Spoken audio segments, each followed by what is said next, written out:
Buenos días, bienvenidos a otra sesión del Seminario Permanente Agua y Cultura que coordino yo, a la sazón me llamo Daniel Murillo, desde el CIESAS de la Ciudad de México.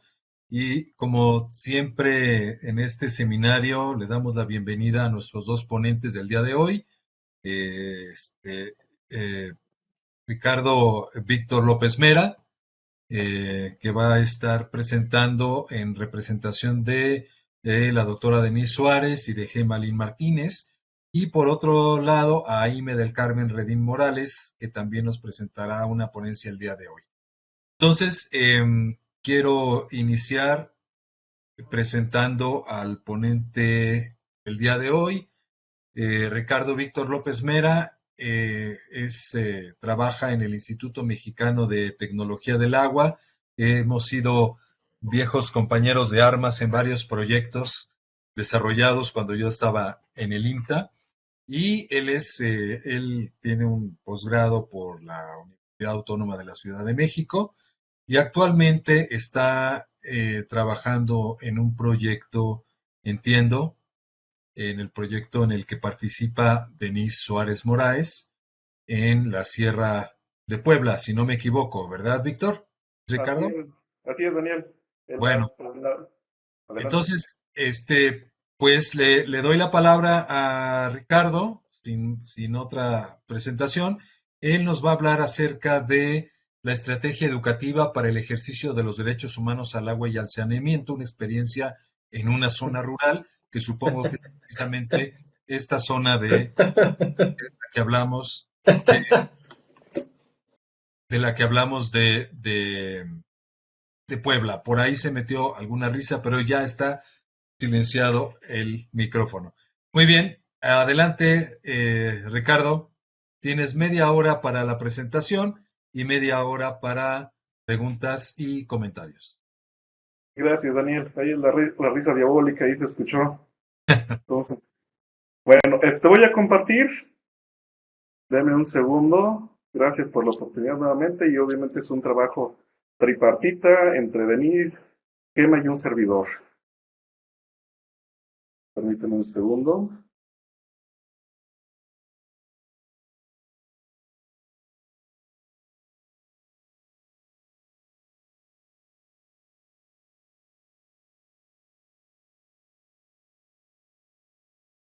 Ustedes me comentan si ya está, se está mirando ya. Está cargando, ahí se ve. Si lo pones solamente como presentación a pantalla completa, ya está, estamos listos. A ver, Ahí está, perfecto. perfecto. Adelante, Ricardo. Ok. Bueno, pues buenos días, buenas. Y les voy a presentar un trabajo, como bien lo mencionó Daniel. Es un proyecto que se ha desarrollado con CONACYT, con financiamiento de CONACYT, y tenemos una contraparte que es el CESDER, que es el Centro de Estudios Rurales, que ellos trabajan en la Sierra Nororiental de Puebla. Finalmente, este es parte del trabajo que se está desarrollando en la zona con dos comunidades que son el Mirador y Micoutla, que pertenecen al municipio de Sautla. Estamos trabajando en aproximadamente 40 viviendas, lo que nos hace un trabajo arduo por la repartición del trabajo, ¿no? Con las dos comunidades, así como nuestra parte colaborativa para allá. Finalmente, el trabajo está orientado al derecho humano al agua. Estos son los tres ejes por los cuales estamos trabajando actualmente, y parte de lo que les vamos a presentar con la estrategia educativa de algunos materiales que estuvimos desarrollando y que estuvimos practicando y llevando a cabo en algunas escuelas del municipio justamente de Sautla, ¿no? Ahorita no nos vamos a tocar este aspecto porque finalmente la complejidad del proyecto requiere más elementos que podrían ser explicados, pero ahorita vamos solo a explicar o contar lo que hemos trabajado en este aspecto, ¿no? Los ejes fundamentales ahorita de lo que estamos trabajando en la estrategia educativa finalmente son la organización comunitaria, el fortalecimiento de capacidades y la construcción de infraestructura, ¿no? ¿Qué tiene que ver con esto? Con el cumplimiento de al menos los 50 litros por habitante al día, o al menos cumplir el tema de los criterios que son el derecho humano al agua, la suficiencia, que sea saludable, aceptable, asequible y accesible, ¿no? ¿Cuáles son las estrategias o cuáles son los trabajos que estamos llevando a cabo con el tema de la construcción de infraestructura? Son los sistemas de captación de agua de lluvia, los sanitarios ecológicos y por otro lado el tratamiento de las aguas grises a través de los biofiltros. Y tenemos un aspecto que yo creo que en un futuro, el próximo año, lo vamos a llevar a cabo, que sería la evaluación de todos estos componentes y el funcionamiento con las comunidades. ¿Qué hemos llevado hasta el momento con el proyecto? Es el diagnóstico participativo, donde fue una interacción muy importante y tratamos de hacer lo más profundo posible en las dos comunidades, ¿no? Ahorita nos vamos a basar únicamente, vamos a hablar un poquito más del Mirador, que es la comunidad que tiene mayor número de habitantes, no siendo menos obviamente la otra, pero finalmente ahorita estamos cargando un poco el trabajo hacia la comunidad del Mirador. Entonces, la definición de las alternativas para avanzar en el ejercicio del derecho humano al agua, que son las tecnologías que les estaba comunicando, y la instalación de las celdas solares justamente en la comunidad del Mirador, ¿no? Como una de las partes estratégicas, al tener ellos acceso a través de un manantial, de un pozo, se pudo hacer la instalación de los paneles solares, que al final de cuentas eso nos ayuda con el tema económico, con la cercanía y con la accesibilidad, en los aspectos de que pueden tener agua diario, más aparte los sistemas de captación de agua de lluvia, que son sistemas complementarios.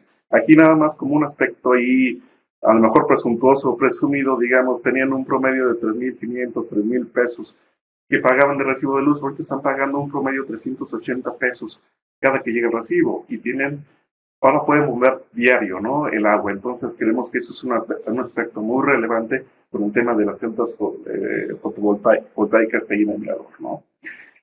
El aspecto importante que también trabajamos y seguimos trabajando tiene que ver con el tema de la autoconstrucción de los sistemas de SCAL, así como de los sistemas de los sanitarios ecológicos secos, ¿no? Que esa es muchas veces la parte natural de los proyectos que muchas veces no han sido lo suficientemente profundos, ¿no? O este cambio de paradigma, de cambio de actitudes, cambio de acciones en el aspecto cotidiano de las comunidades, ¿no? Es muy difícil abordar el tema de los sanitarios, pero digamos, no echamos el saco roto, ¿no? Insistimos, pensamos de que va a ser una estrategia adecuada y finalmente al final del proyecto podemos alcanzar ese éxito con la integración de la tecnología, de todas las tecnologías, pero sobre todo los sanitarios ecológicos en las viviendas.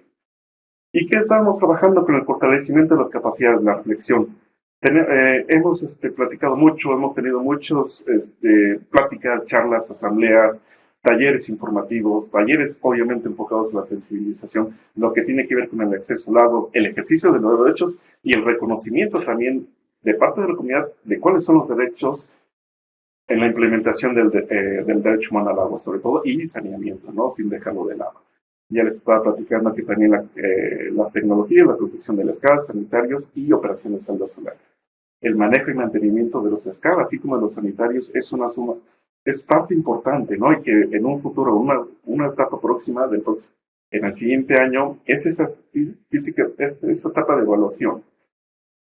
¿Cómo trabajamos, al menos durante el proyecto, ¿no? A través de la metodología de la investigación, acción participativa, ¿no? Sabemos del procedimiento reflexivo y crítico, transformar la realidad y tratar de involucrar lo más posible en todos los aspectos del proyecto a la comunidad, tanto a la del Mirador como de Mecobla, ¿no?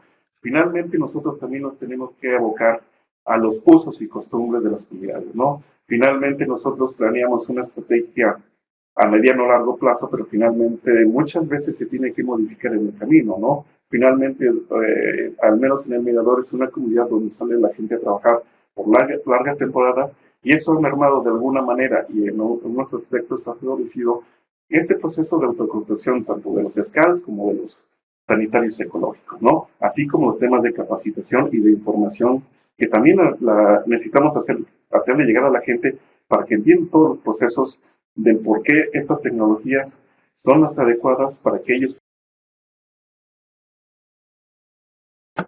mejoren el agua, ¿no? ¿Y cuál es el objetivo? Finalmente cambiar la realidad y afrontar los problemas, ¿no? Estas necesidades que ellos están afrontando con el día a día y que son un proceso largo de años, donde ha habido escasez, ha habido problemáticas de acceso, ¿no? Entonces, finalmente es parte del proyecto, es parte de lo que Al final del proyecto queremos que esa realidad cambie, ¿no? A través de la participación de ellos, sobre todo en el aspecto de la autoconstrucción, de la sensibilización, que es una parte importantísima en este proceso, tanto para CESDER como para nosotros como el equipo INTA. En este aspecto, ahorita, como bien lo menciona la presentación, únicamente ahorita vamos a tocar el aspecto de los materiales educativos a partir de lo que hemos trabajado con las dos comunidades a partir del 2019, que empezamos a visitarlos, empezamos a trabajar, empezar a hacer esa comunidad y esa comunión con la gente, ¿no? Con las autoridades municipales, con las autoridades locales.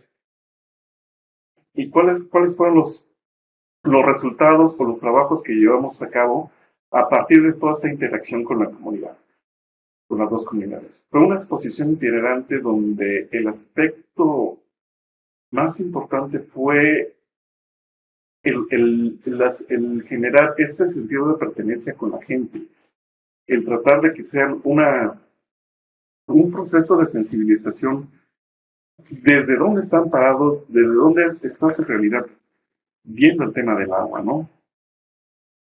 Otro de los aspectos es la empatía, un aspecto empático que necesitamos ver. Uy, se me movió la presentación, un segundo.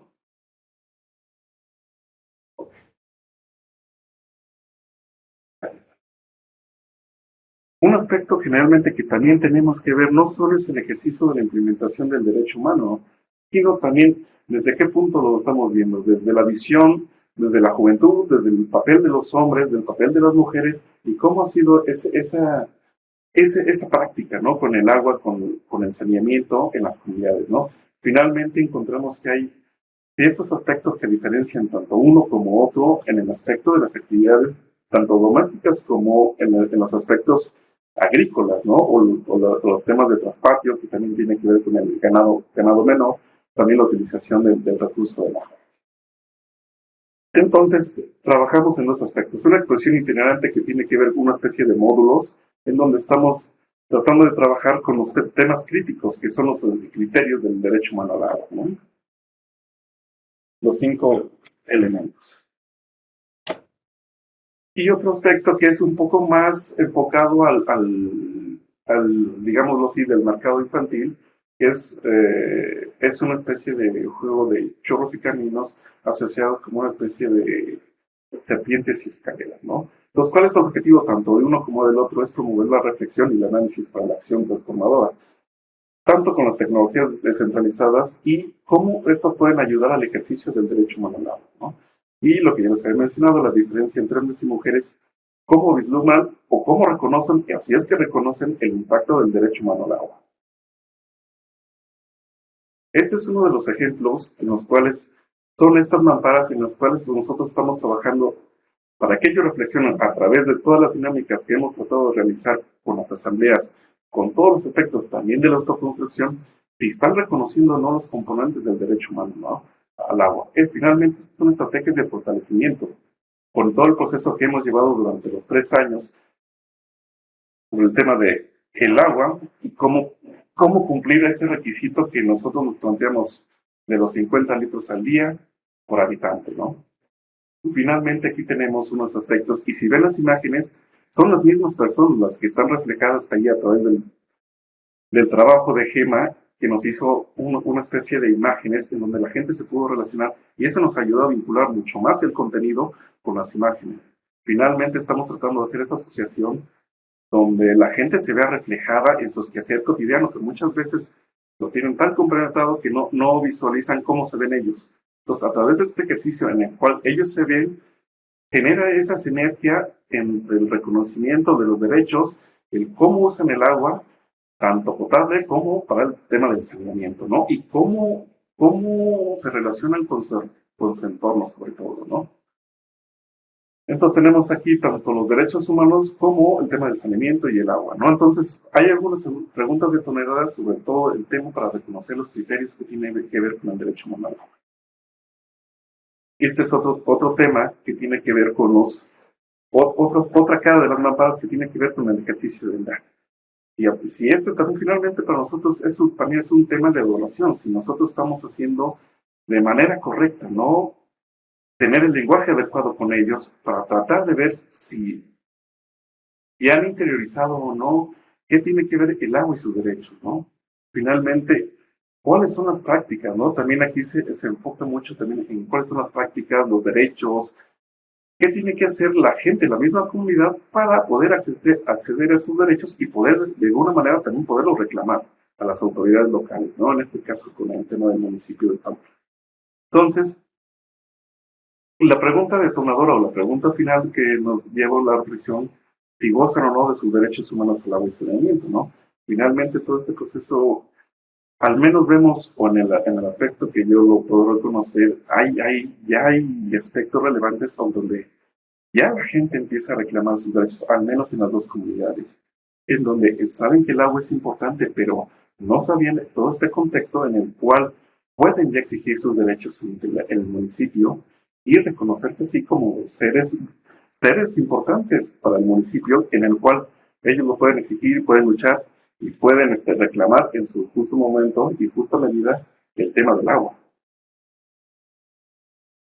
Aquí tenemos otro proceso, finalmente es otra cara de las mamparas, donde ya también vemos el proceso de la autoconstrucción en el tema de los escales. Finalmente hicimos un trabajo participativo. Hombres, mujeres y niños ayudaron en diferentes etapas y diferentes componentes en los cuales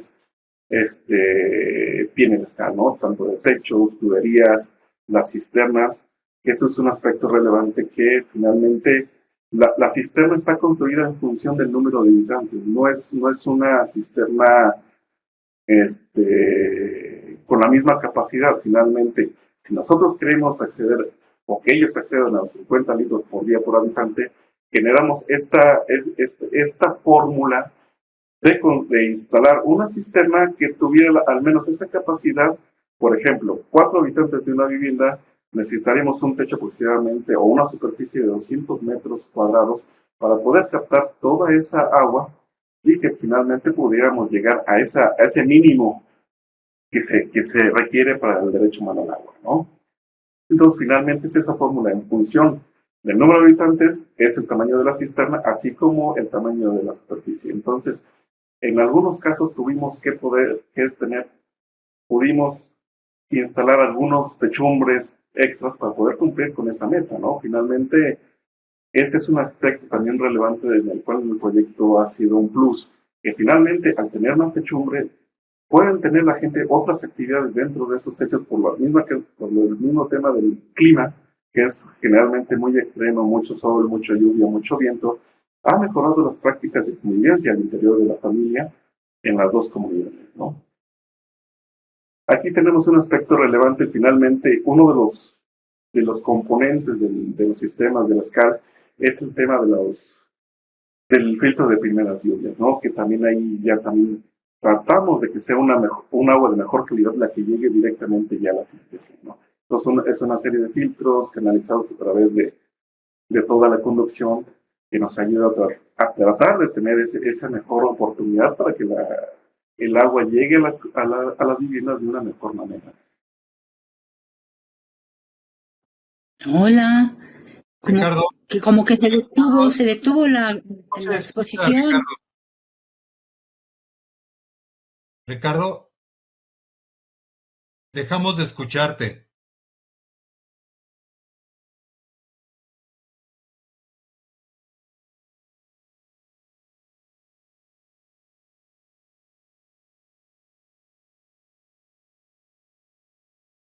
Tu micrófono está abierto, pero no te escuchamos.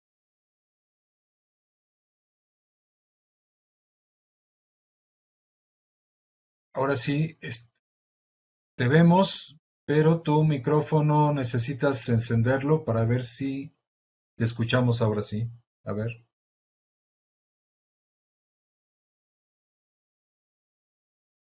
Ricardo.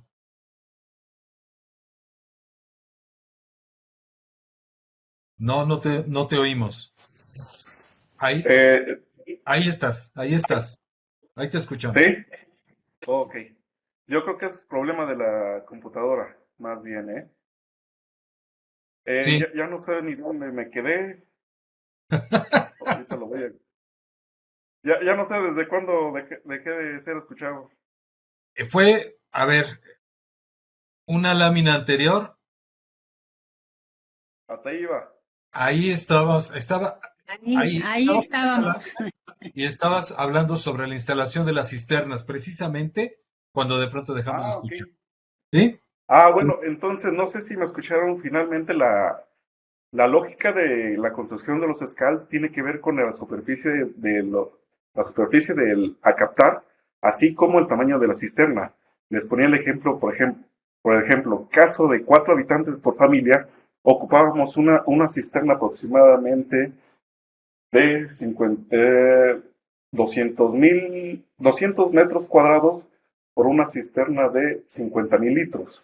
Finalmente, para hacer la lógica de los 50 litros por día. Así como también el tema del saneamiento con el componente del filtro de primeras lluvias. No sé si eso también me lo escucharon o eso ya lo habían. Está bien, ya a partir de aquí síguele, Ricardo. Ok.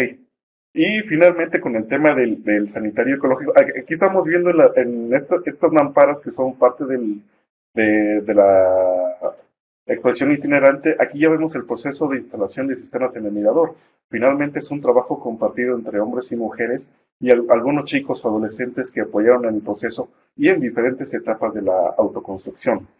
Finalmente, también aquí tenemos los dos casos, Mirador y Micuautla, donde finalmente en Micuautla es un caso más especial porque son mujeres ya algunas en una edad muy madura, pero finalmente muy participativas y con un tema con el agua mucho más sensible al solo tener un tanque de agua, ¿no? Finalmente son lógicas muy diferentes pero comparten elementos muy similares en el tema del acceso al agua y el cumplimiento de los derechos humanos al agua, ¿no? Y el aspecto relevante también aquí en esta lámina es el tema del saneamiento, que tiene que ver con el proceso de sensibilización, que tiene que ver con los sanitarios ecológicos, que es una de las tecnologías muy complicadas de poder hacer que la integren las familias en las viviendas, ¿no? Y sobre todo que con el tema del uso, la cercanía, finalmente este ha sido como en otros proyectos un reto, ¿no? El acercar o el hacer más amigable el tema del sanitario ecológico. No así con el tema de las aguas grises, que es un aspecto mucho más ligero, más tratable en el tema social y comunitario. En días pasados finalmente en semanas pasadas se hizo un taller de sensibilización, justamente como se ve la imagen en el extremo inferior derecho sobre el tema de la taza, ¿no? Y todo lo que implica el manejo de la taza del tema de las excretas, que es sumamente importante, ¿no? Así como el material secante.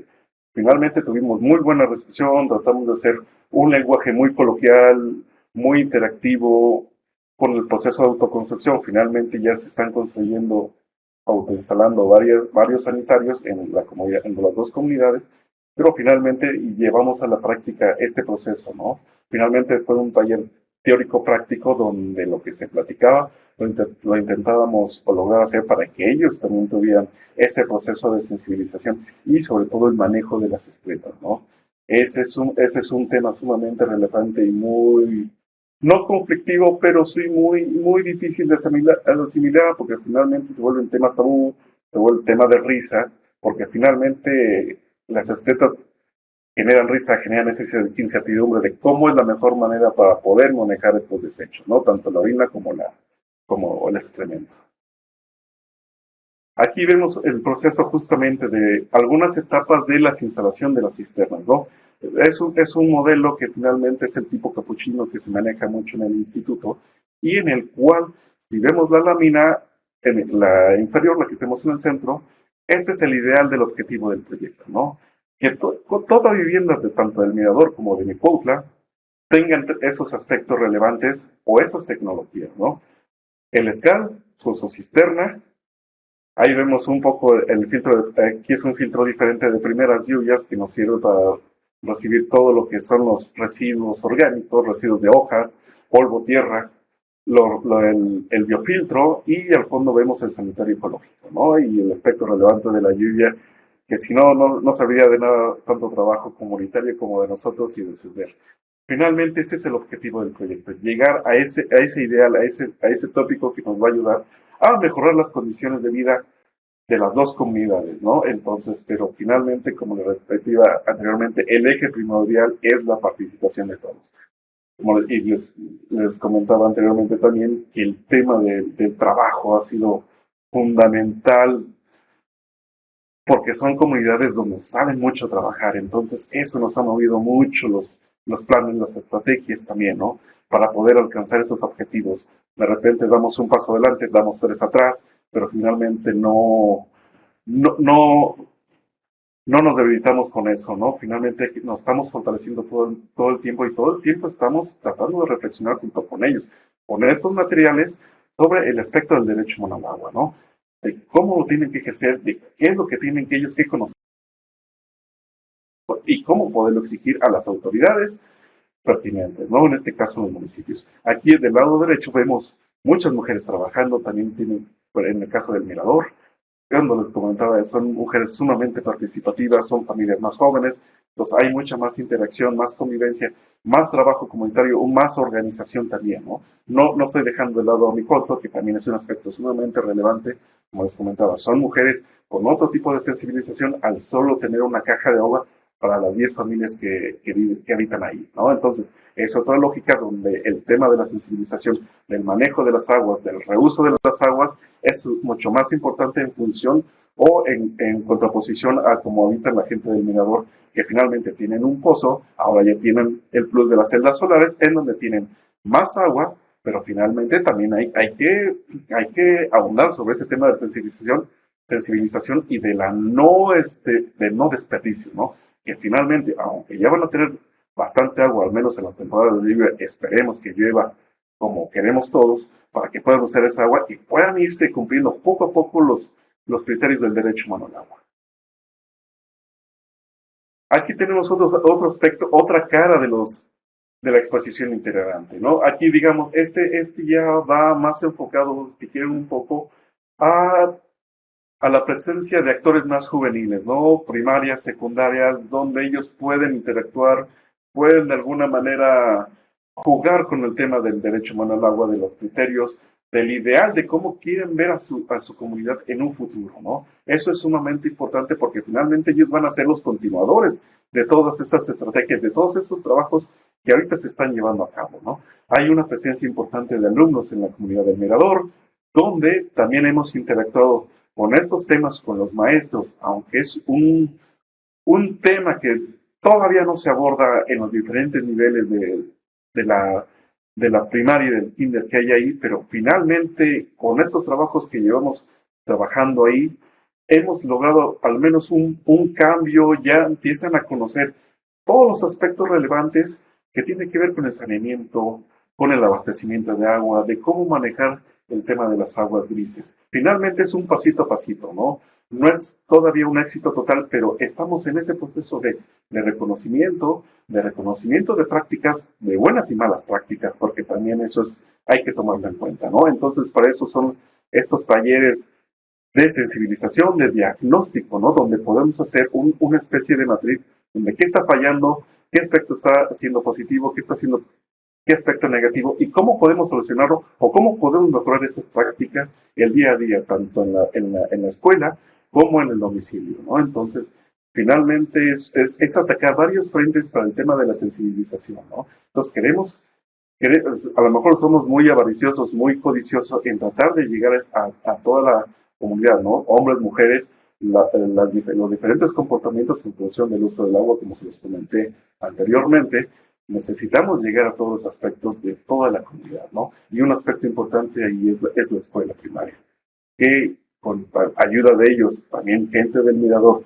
que nos apoyó con este tema de la exposición itinerante, puede ser fundamental tanto para otras comunidades dentro del municipio de Sauti. Y aquí nuevamente aquí hay imágenes donde la compañera Gema hizo toda esta gama de colores, esta gama de reflejar a la gente, ¿no? Que habita en estas dos comunidades. Y como vemos ahí en el aspecto en la esquina superior e inferior, en el extremo inferior, vemos gente trabajando, vemos mujeres ahí trabajando, ¿no? Que están haciendo trabajos de la albañilería, ¿no? Que finalmente también es una capacitación para ellos mismos, porque finalmente uno de los aspectos a lo mejor como plus es la contratación de grupos de trabajo ya especializados con todo este trabajo de orientación de cómo se están construyendo este tipo de cisternas, este tipo de SCAS o este tipo de sanitarios psicológicos.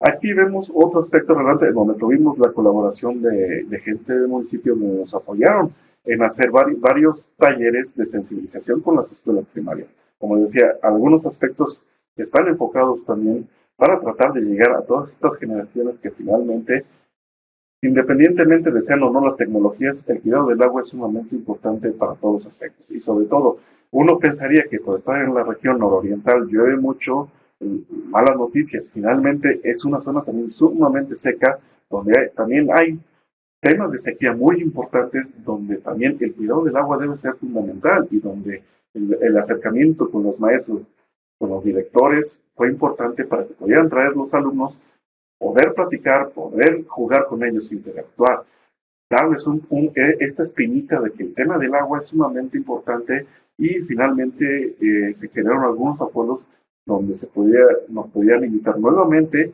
a acercarnos a más grupos, a más primarias, para poder acercarles esos temas, ¿no?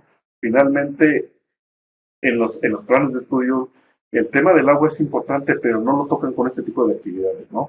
Entonces, finalmente, sacarlos de la escuela, interactuar con ellos, que conozcan el tema del agua, tanto del aspecto potable como el aspecto del saneamiento, del cuidado, de los derechos, de la exigencia del tema del agua, es importantísimo. Finalmente se logró un aspecto positivo al interactuar con ellos. Aproximadamente la visita que hicimos fue la capacitación, la charla, tuvimos como 300 alumnos de diferentes niveles en 3 comunidades diferentes del municipio de Zautla, incluyendo el centro municipal.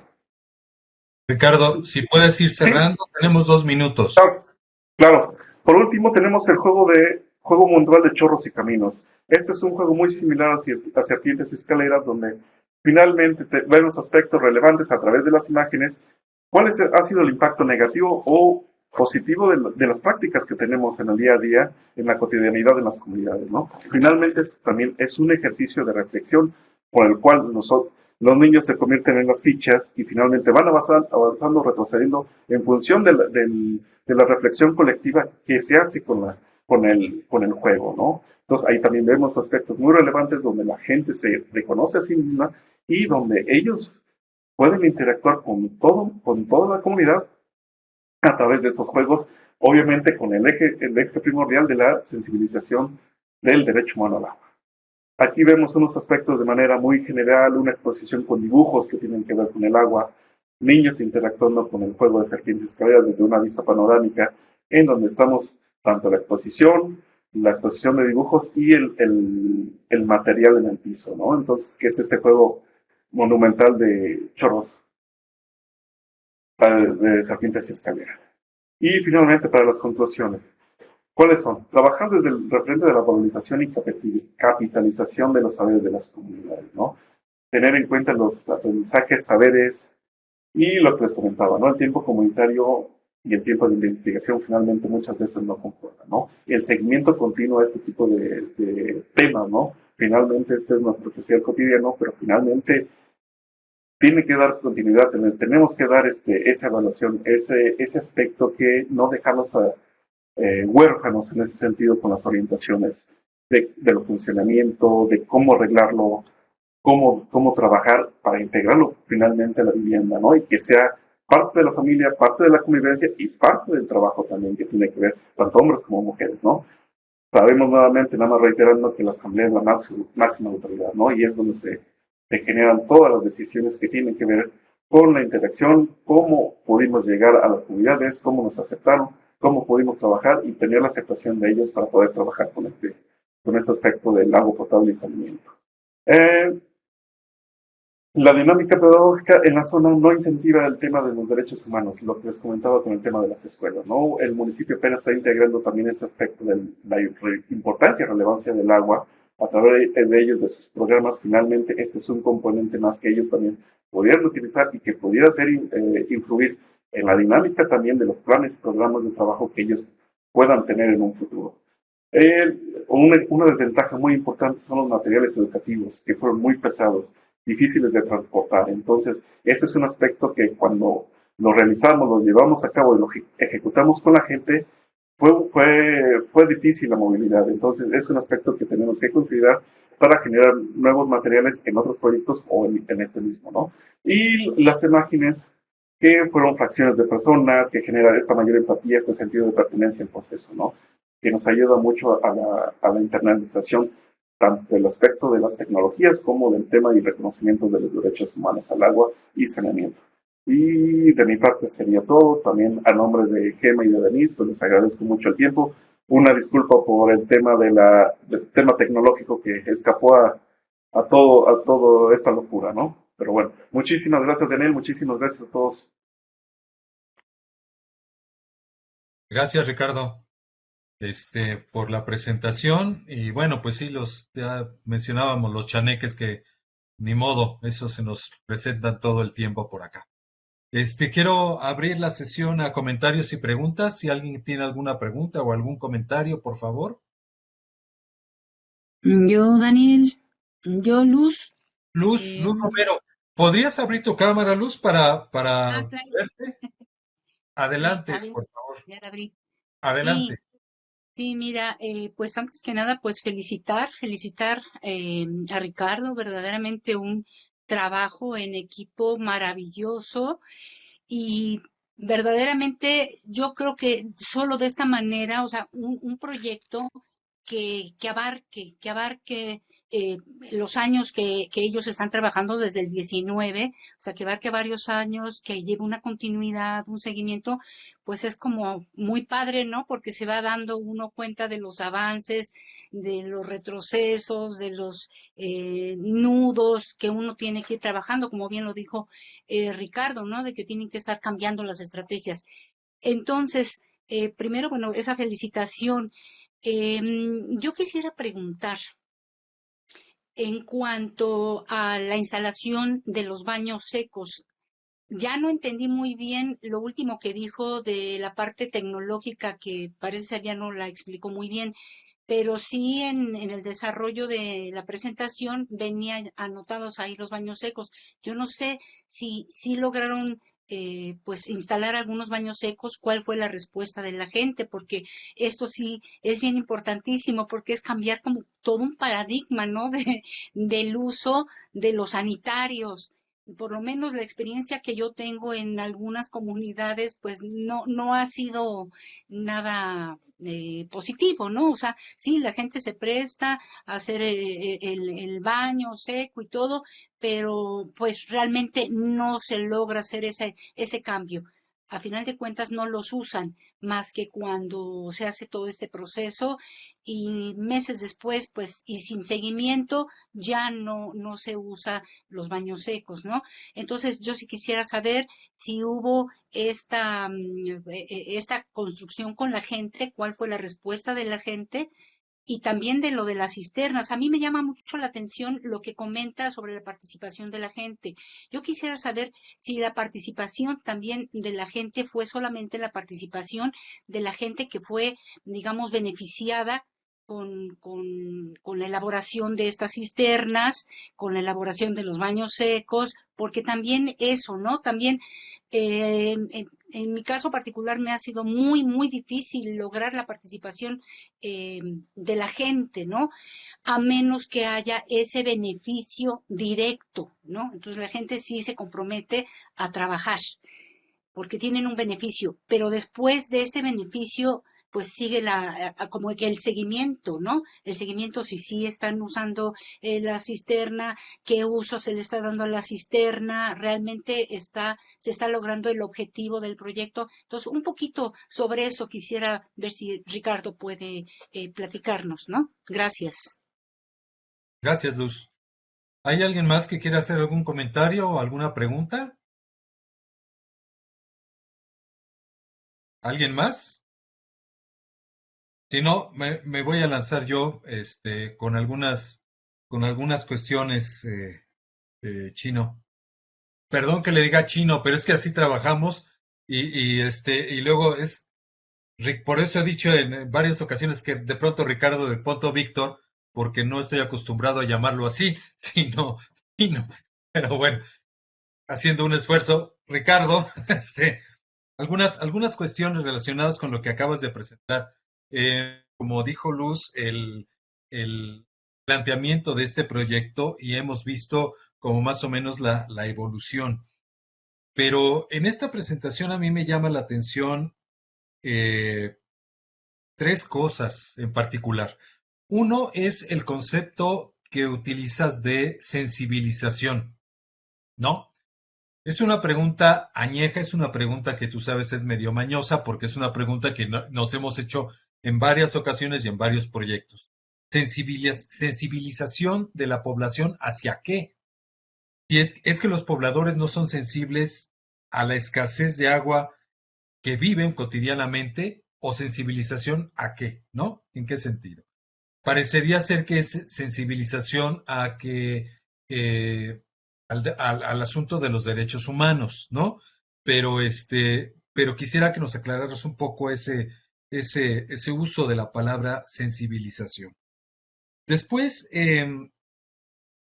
a mí me llama la atención que durante la exposición, y no sé si durante todas las etapas del proyecto, estás hablando de que la gente debe tener derecho a 50 litros por día por habitante, es decir, el criterio del Banco Mundial, es decir, un criterio minimalista, más que un criterio de lograr digamos, un criterio mucho más amplio, más allá de lo que necesita mínimamente la gente para sobrevivir, ¿no? Entonces, mi pregunta va en este sentido. ¿Por qué no pensar en los máximos posibles en lugar de los mínimos que mantienen a las personas en calidad de vulnerables, y vulnerables aquí entre comillas, al menos, por ejemplo, para instituciones como el Coneval, ¿no? Que sabemos cuando mide la pobreza, tiene un sector que le llama vulnerables, que, bueno, ellos tendrán sus razones, yo no concuerdo con esas razones, pero si hablamos de 50 litros por día por habitante, seguimos manteniendo a las comunidades, pese a que les demos tecnologías para tener agua, lo seguimos manteniendo en ese nivel de vulnerabilidad. Es decir, pese a las tecnologías que nosotros podamos incorporar en las comunidades, seguimos manteniendo su vulnerabilidad si pensamos en este asunto del criterio de 50 litros por día por habitante, ¿no? Entonces, esos serían mis preguntas. Y no sé si hay alguien más que quiera hacer algún comentario, alguna pregunta para pasarle la voz a Ricardo. ¿No? Bueno, entonces, Ricardo, adelante, por favor. Oh, hola Luz, gracias. Es un llevando a cabo actualmente. Hace como 3 semanas hicimos varios talleres donde el protagonista principal fue la tasa. Y cómo se maneja la tasa y cuáles son los elementos que requieren para un mejor uso del... Disculpa, pero no se está escuchando bien, Daniel. Sí, Ricardo, ya dejamos de escucharte otra vez. No sé qué moviste y en cuanto moviste, te acabó el audio otra vez. Bueno, mira, vamos a hacer lo siguiente. Te vuelves a desconectar y a conectar y, bueno, tienes las preguntas por ahí. Y para no retrasar un poco más la sesión, yo pasaría con Ime y al final de la sesión te damos la voz para contestar a alguna de las preguntas que te hemos hecho. ¿Te parece? Muy bien. Entonces, pues vamos en esta accidentada sesión del 13 de diciembre. Yo creo que son los cohetes del día de ayer, ¿no? También algo tiene que ver con ese asunto atmosférico. Pero bueno, vamos a pasar con nuestra segunda ponente, Ime del Carmen Redín Morales, Ella está adscrita a la Unidad Académica de Ciencias Sociales de la Universidad Autónoma de Zacatecas. Ime es docente e investigadora en esta unidad académica. Su línea de investigación son los conflictos socioambientales, en específico los conflictos en torno al agua en el ámbito urbano. Ime es maestra en Ciencias Sociales y maestra en Economía y ha participado en el proyecto Entendiendo y Resolviendo Conflictos Nacionales por el Agua en México, Elementos de Gobernanza y Política Pública en el Centro de Investigación y Docencia Económicas, AC, el CIDE, del 2017 al 2020. Y el día de hoy nos va a presentar su trabajo titulado Acceso al agua en colonias con alta vulnerabilidad en la zona conurbana Zacatecas, Guadalupe. Entonces, y me quiero darte la bienvenida otra vez a este seminario y te dejo el micrófono para tu presentación. Sí, gracias, Daniel. Bueno, voy a... Espero que no tengamos problemas con los... Yo también. Bueno.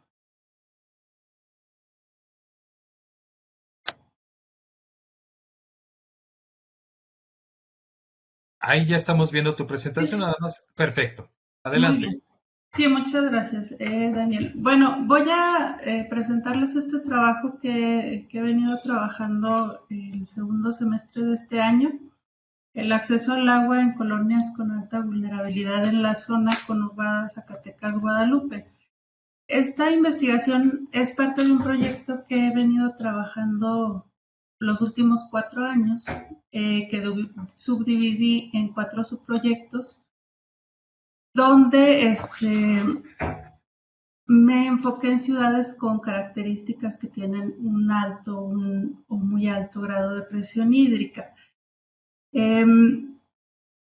Trabajé en la zona de Xochimilco, San Miguel de Allende, Aguascalientes, que estos son trabajos que ya he estado publicando, y el trabajo que ahora estoy llevando a cabo es el de la zona conurbada Zacatecas-Guadalupe. El objetivo de este trabajo de investigación, específicamente en esta zona, es conocer las condiciones de acceso al agua de la población vulnerable que habita en los asentamientos irregulares de la zona conurbada Zacatecas-Guadalupe, tomando en cuenta el análisis de las instituciones públicas encargadas del abastecimiento de agua en la zona conurbada, los actores informales que también aparecen en la gestión del agua como a veces complemento, a veces sustituto para la provisión de agua en la zona conurbada. Entonces, a veces surgen como una solución temporal, pero en estos estudios de caso que he hecho, pues puedo observar que permanecen y que ya no son temporales y resuelven un problema de manera, pues, tal vez no deseable, que no se da por la vía formal. Entonces, este trabajo lo subdividí en 3 etapas. Les comento que estoy en la primera etapa, que son los asentamientos irregulares en Guadalupe, que son aledaños a la carretera a Sauceda de la Borda, y el próximo año estaré trabajando en la zona que está cerca a la Zacatecana y después en los asentamientos irregulares de Zacatecas.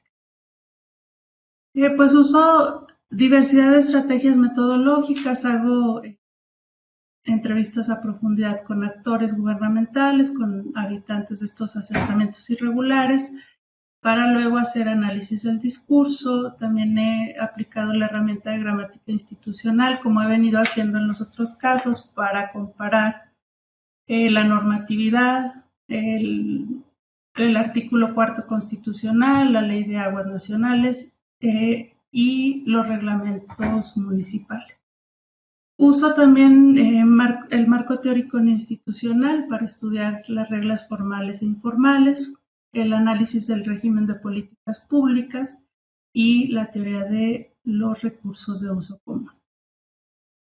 El análisis de gramática pues lo he aplicado a leyes, reglamentos, como ya les comentaba, y lo que encuentro en estos casos es que hay vacíos legales, que hay una normatividad y reglamentación blandas, en un ambiente de corrupción y poca certeza jurídica y donde hay una alta proliferación de actores informales. Entonces, este trabajo de campo en asentamientos irregulares pone de manifiesto una exclusión sistemática de esta población que se encuentra en alta marginación y que se encuentra en estas zonas o asentamientos irregulares.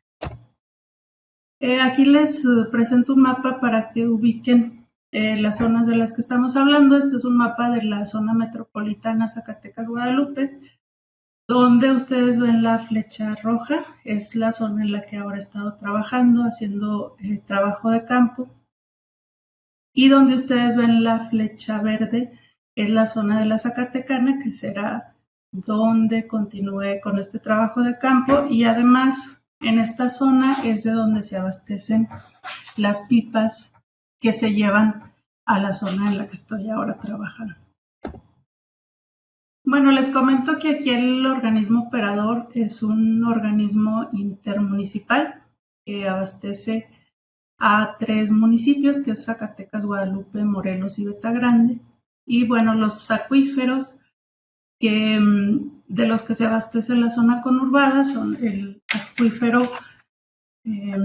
Benito Juárez, el Calera y el Guadalupe Bañuelos. Todos ellos con un grado de sobreexplotación y con un déficit importante. Entonces, pues como ustedes pueden ver, hay una alta cobertura de agua potable, según datos de GIAPAS. Aquí GIAPAS nos da el dato de que surte al día 75.600 metros cúbicos de agua al día.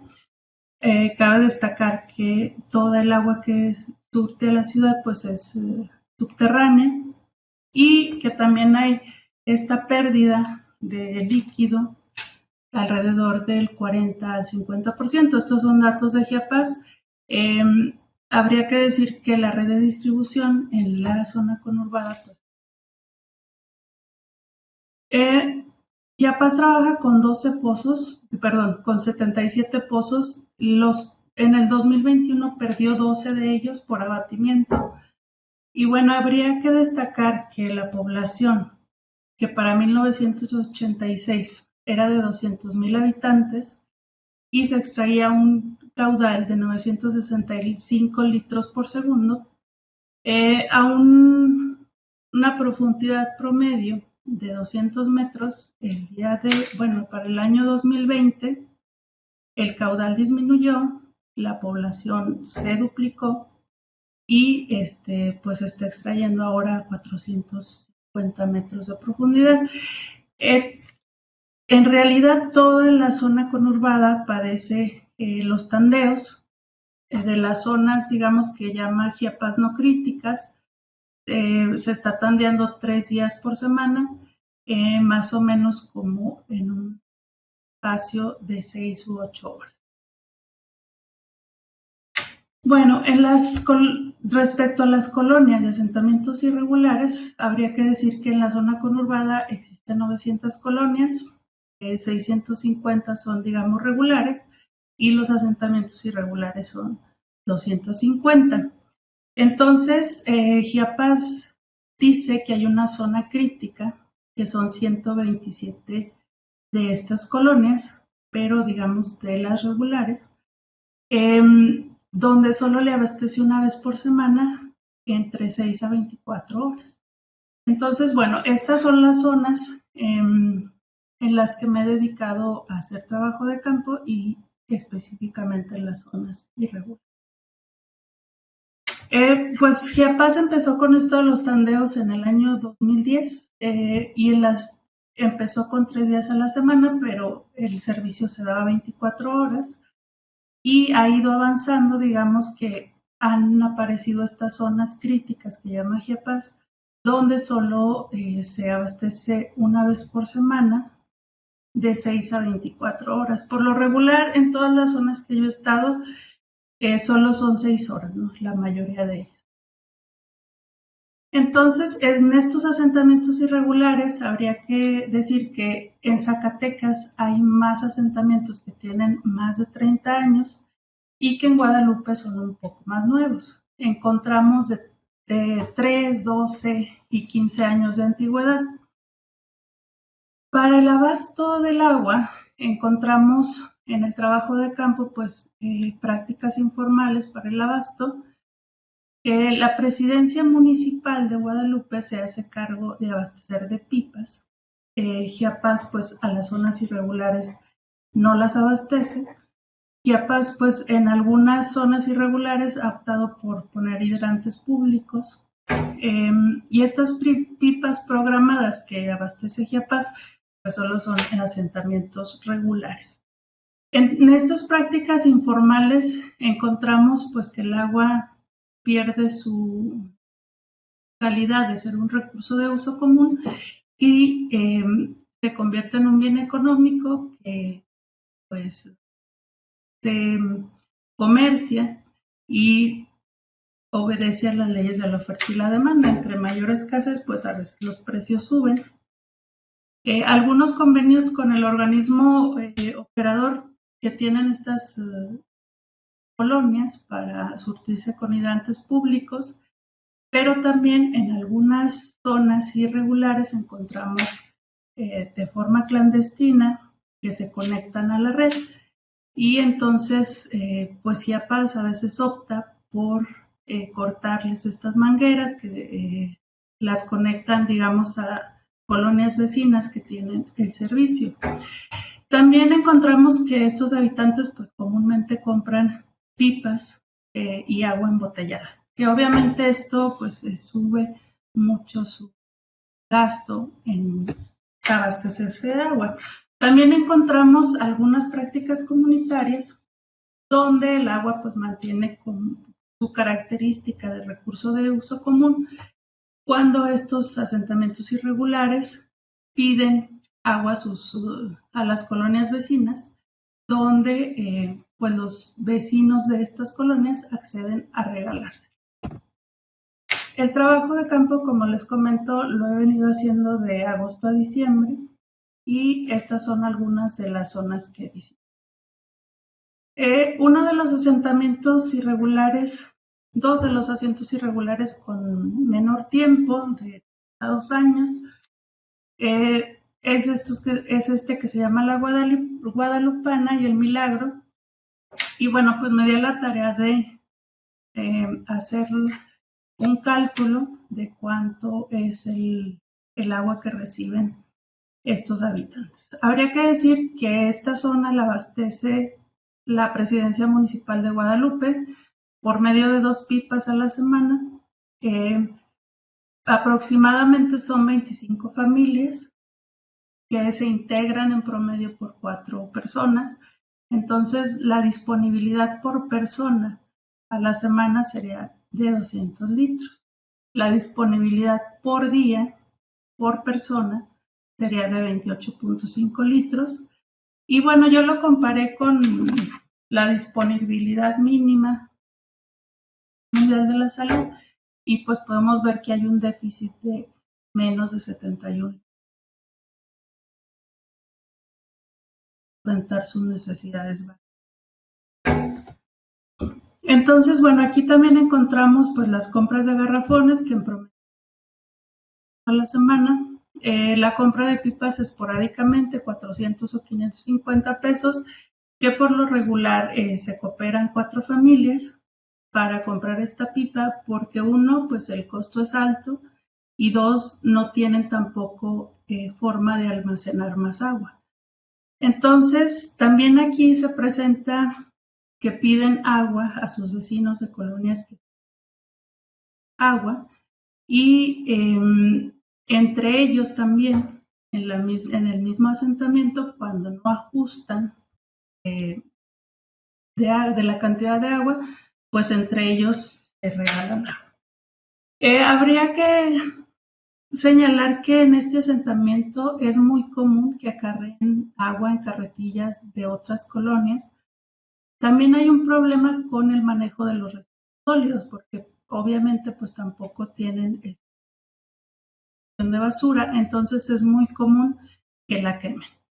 También otro de los problemas que tienen estos asentamientos es el incendio de sus viviendas, porque uno pues son de materiales como cartón, como madera, y además se presentan recurrentemente enfermedades, sobre todo intestinales. Otra de las colonias o asentamientos irregulares es Arte Mexicano y El Bracito, que habría que decir que en este asentamiento tiene ya más o menos 15 años, lo habitan 180 familias, y bueno, desde hace 2 años la mitad de este asentamiento tiene servicio de agua. Habría que también señalar que este servicio de agua pues está ondeado, y entonces haciendo el mismo cálculo para ver cuánto por persona reciben de agua, habría que decir que por persona usan 78 litros al día, y pues comparándolo también con este mínimo de la OMS, tendrían un déficit de 21 litros. Mencionan los habitantes que el gasto para disponer de agua por lo menos disminuyó. El costo del recibo es de 170 pesos en esta zona, y ellos señalan que gastaban más o menos 400 o 500 pesos al mes. Desde hace 15 años que inició este asentamiento irregular, se abastecen con pipas o se abastecen con pipas del municipio, y bueno, sí señalan que en los primeros años de la formación de este asentamiento hubo enfrentamiento entre pobladores por el acceso al agua. Aquí también pudimos observar que hay problema con el manejo de los residuos sólidos, otra vez la quema de basura. También nos mencionaron que tuvieron este problema de los incendios, también enfermedades, sobre todo gastrointestinales. Y bueno, como ellos ahora tienen el servicio de agua, pero aún no tienen el servicio de luz, están conectados por cables que uno ve en las calles, y entonces cuando llueve, si pisan esos cables, pues han sufrido de descargas eléctricas. Aquí pues también nos señalan que consumen agua de garrafón y que compran igual esporádicamente pipas, y que también hacen uso del regalo o ellos mismos regalan agua a sus vecinos, y también con las colonias.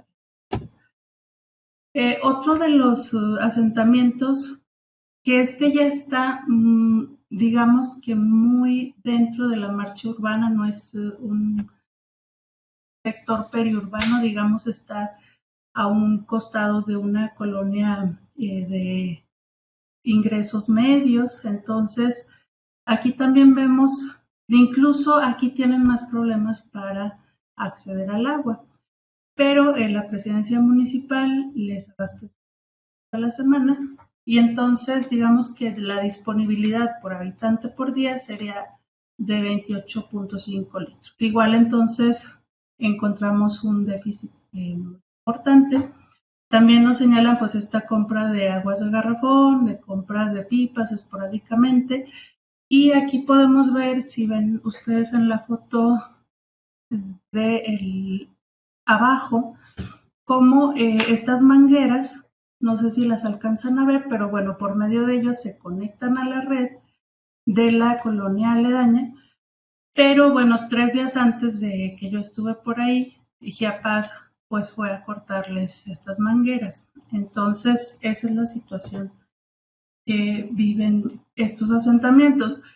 Como consideraciones finales, pues hay que reiterar que hay una exclusión sistemática de esta población, que es vulnerable a acceder al agua en condiciones aceptables, y que Chiapas no abastece estos asentamientos por ser irregulares, pero bueno, aquí habría que señalar que el artículo 4 dice toda persona, y entonces uno encuentra pues que esto que sucede, que hay en el artículo 4, no se ve reflejado en los reglamentos municipales. Entonces, digamos que es el municipio el que realmente decide a quién abastecer o no.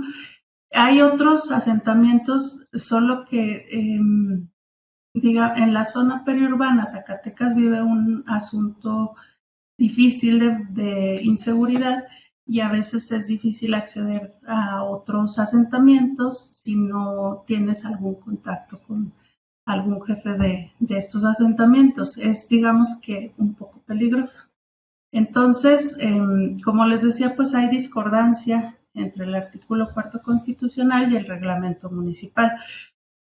Como les comenté al inicio, yo he hecho como este análisis de la normatividad para ver si hay concordancia, y resulta que en los reglamentos municipales no se refleja este derecho humano al agua. Habría que decir que en Zacatecas pues predominan los intereses económicos para la apropiación, para el uso, el acceso de este recurso de uso común. Tenemos empresas transnacionales que hacen un alto consumo de agua y que se promueve un discurso de crecimiento económico. Sin embargo, para Zacatecas realmente no se ve reflejado. En Zacatecas hay una condición muy difícil económica donde pues, no se generan empleos tampoco, pero sí tenemos estas grandes empresas que son grandes consumidores de agua.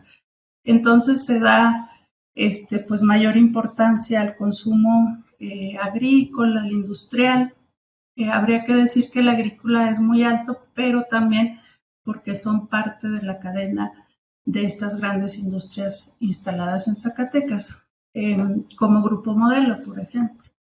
Entonces, pues hay una condición de inseguridad hídrica y yo diría conflictividad atenuada, porque hay sí reclamos, pero digamos que estos reclamos nunca llegan a la agenda pública. La particularidad del caso de Zacatecas, a diferencia de otros como Aguascalientes, como Guanajuato, como la Ciudad de México, es que en Zacatecas realmente el tema no está en el debate público, se habla poco de él. Entonces es difícil que estas personas, aunque estén a veces organizadas, pues sean atendidas por los funcionarios públicos.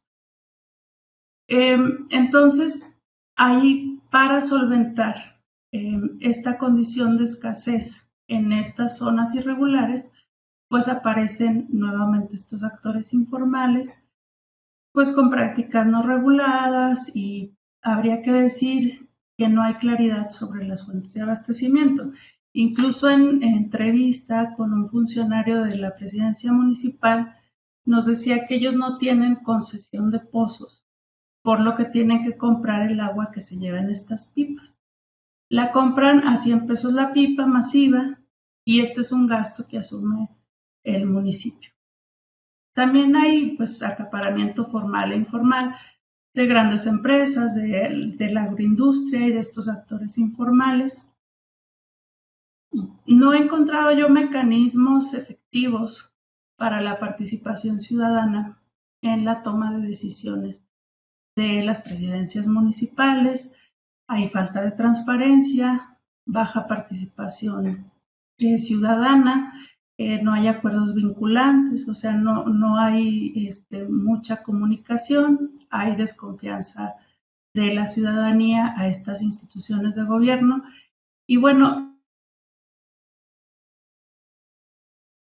urbano muy desordenado, que excluye pues a los sectores de menos ingresos. Aparecen pues esto que se ha llamado los mercados negros del agua, porque no sabemos estos pozos si tienen concesión agrícola o si tienen otro tipo de concesión, pero son los pozos que abastecen a todo este sector informal que ha crecido en Zacatecas para abastecer a zonas irregulares, pero también a zonas regulares, porque los tandeos cada vez son más largos.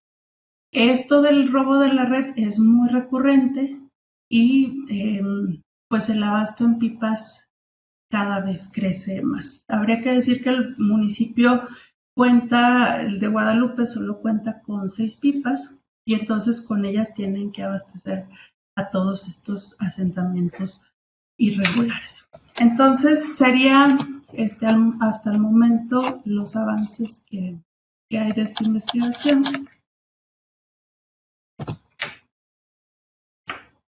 Muchas gracias, Sime, Sí, por la presentación. Si hay algún comentario, alguna pregunta, por favor. Daniel, yo, Luz. Luz, si enciendes tu cámara, por favor, para verte, Aquí Luz. estoy. Gracias. Aquí Adelante. estoy. Sí, Ine, pues igualmente, ¿no? Felicidades por tu trabajo. Que bueno, tengo entendido, ahí vas avanzando en este proyecto. Pero mira, yo quisiera saber, porque no escuché muy bien, un poquito sobre la historia de la conformación de estos asentamientos urbanos. Para mí sí es importante, ¿no? Saber de dónde vienen, son migrantes, no son migrantes, la actividad que tienen. Y te pregunto esto porque esto tiene mucho que ver con los procesos organizativos, ¿no? De larga duración. Es decir, un lugar en donde tiene 1 año, 2 años y que no hay una historia común que los una, no hay una continuidad en el tiempo, pues muchas veces es difícil la organización de los actores, ¿no? Pero entonces yo te pregunto, porque no escuché en tu exposición un poquito de la historia, de cómo se fueron conformando estos asentamientos, quiénes los habitan, ¿no? ¿Quiénes son? ¿De dónde vienen? ¿Son migrantes? Zacatecas es una zona de migración muy importante. Entonces, un poquito eso, ¿no? Si nos pudieras explicar. También en tu participación, en tu presentación, me dio la imagen. Yo quise como imaginarme a estos actores y con tu presentación los vi como opacos, como oscuros, como callados, como sin voz, como así, ¿no? Y cuando que el tema del agua es un tema que detona, ¿no? Es un tema que revoluciona, que mueve conciencias, que mueve a la gente. Yo viví en un asentamiento irregular por muchos años donde no teníamos agua y lo primero era que nos organizábamos, ¿no? Para organizarnos para ver de acuerdo a una lista quién hacía el oficio para el municipio y te estoy hablando también de un asentamiento irregular urbano. Entonces, aquí yo veo a los actores muy, muy pasivos, muy oscuros, aunque tú mencionas, por ejemplo, que no has visto eh, que hay algún mecanismo de participación ciudadana en el municipio hacia afuera, pero hacia adentro, ¿qué es lo que has visto? Mencionas, hay algo como que bosquejas, algo de que se prestan o se regalan el agua.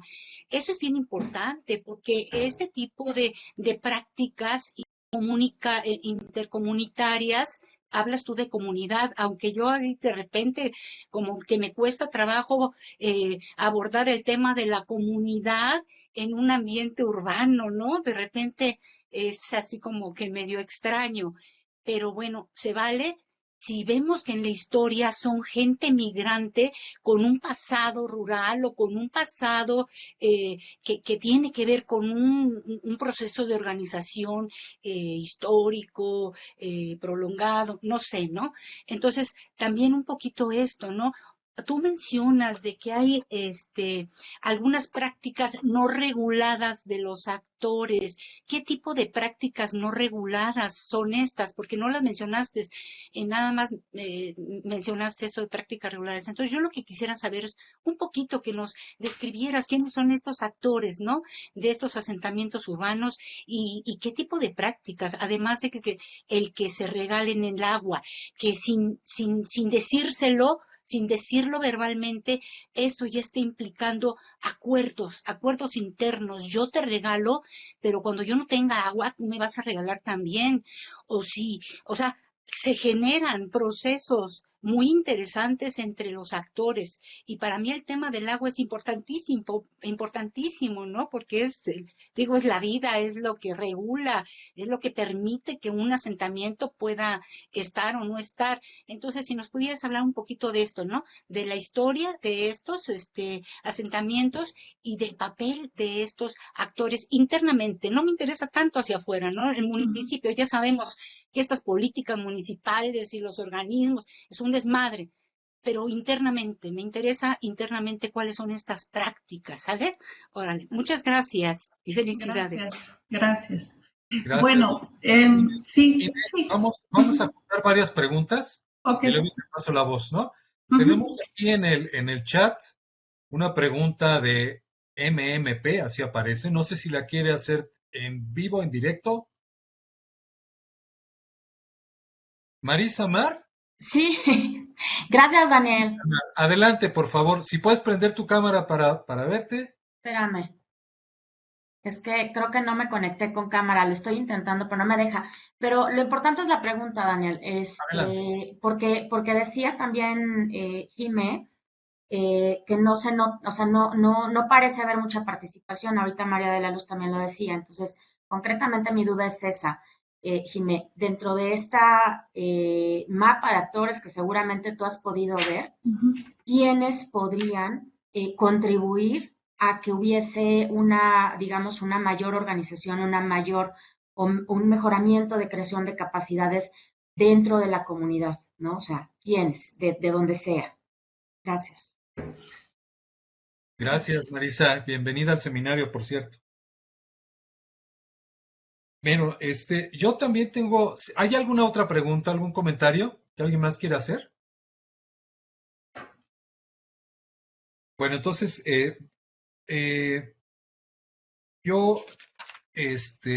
bueno, tanto Luz como Marisa ya mencionaron algo que también yo iba a mencionar acerca de quiénes son las personas que viven en esos lugares, a qué se dedican y demás. Entonces, me voy a centrar sobre la otra pregunta que tengo, es sobre la presencia de las pipas y la importancia de las pipas para el abastecimiento de agua en esta zona, en estas zonas periurbanas.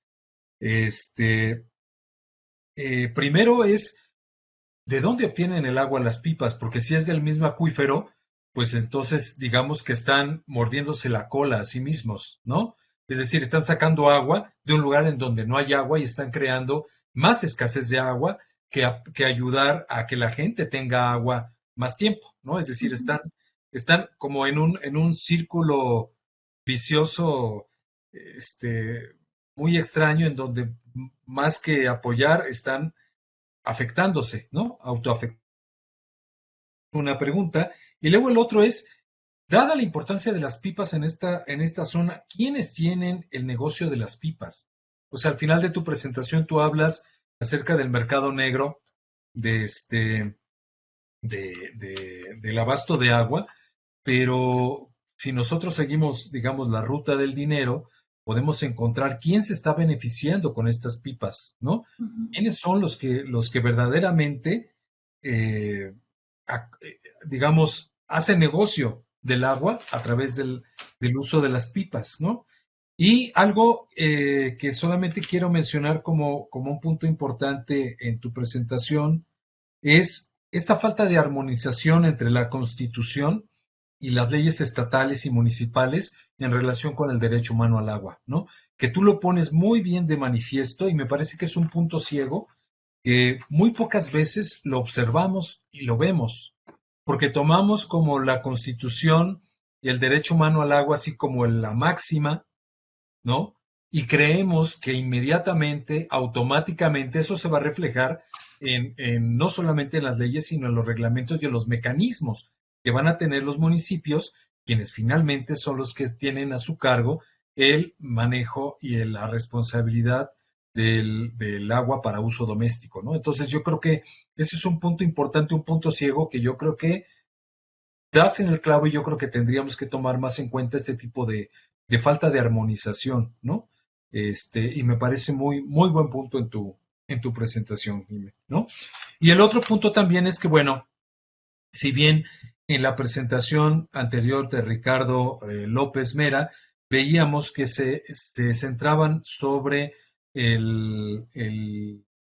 digamos, el mínimo vital del Banco Mundial de 50 litros por habitante por día. En la tuya, en comparación, te estás centrando sobre el mínimo vital de la OMS, ¿no? De 100 litros por habitante por día. Y nada más quería hacer este punto de vista porque si bien en la presentación anterior eran localidades rurales que tendrían más derecho todavía, digamos, más derecho entre comillas, a tener, por el tiempo que llevan ahí asentados, a tener índices más altos de acceso al agua. En tu presentación, tú mencionas los índices más altos para los que, en teoría, tendrían que tener menos derecho porque tienen menos tiempo de asentamiento y son asentamientos irregulares. Entonces, lo que quiero mencionar aquí también es que me llama la atención cómo se pueden abordar los mismos problemas rurales o periurbanos de falta de agua desde puntos de vista y concepciones diferentes. 50 litros, 100 litros, ¿no? Y eso me llama un poco la atención. Entonces, bueno, si no hay otra pregunta o no hay otro comentario, entonces te dejo la voz, Ina. Muchas gracias. Sí, gracias, Daniel. Bueno, sobre lo que me planteaba María de la Luz, sobre la historia de estos habitantes, estuve yo como trabajando en algunas historias de vida. No las incluí aquí, pues por a lo mejor el tiempo, pero hay como ciertas características que yo he ido como caracterizando a estos actores. Podemos encontrar gente que vivía en otros asentamientos irregulares y que después de un periodo de 20, 30 años se regulariza y luego ven el surgimiento de otro asentamiento irregular y van y se instalan ahí pues con la idea de lograr apropiarse luego del terreno, ¿no? Aunque sean en estas condiciones, aunque vayan y estén varios años ahí sin los servicios básicos. También habría que decir que hay organizaciones que históricamente en Zacatecas han ido como formando estos asentamientos irregulares. La verdad que en los más nuevos yo no pude observar que fueran parte de estos movimientos, sino más como una estrategia individual de pasar de otro asentamiento irregular a uno nuevo. En de la Guadalupana, que apenas son como 25 familias, me decían ellos y ellas, sobre todo ellas, que pues cada semana llegaba alguien nuevo. Algunos sí de entorno de lo rural, pero otros migrantes de otras ciudades. ¿A qué se dedican? Sobre todo a la construcción y al trabajo en las maquiladoras, que pues es básicamente, Zacatecas está muy limitado pues también en la generación de empleos. Entonces, estos empleos temporales y muy precarios es la característica de las personas que están en estos asentamientos.